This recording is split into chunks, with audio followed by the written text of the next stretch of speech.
this week, one student was telling us about their overbearing mother-in-law and how much she hates it when she comes round for dinner. The reason she hates her coming round for dinner is because she knows full well that her mother-in-law will not have a single nice thing to say about her cooking. She'll nitpick every little thing, from the choice of meal, to the seasoning, to the table arrangement, to the choice of dessert, even whether the tablecloth is straight or not.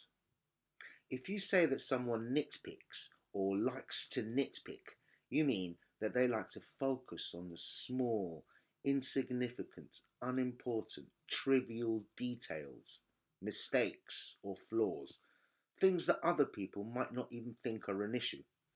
Sometimes they do this to deliberately annoy and frustrate people. Other times they don't even realise they're doing it, but it's to the frustration of others.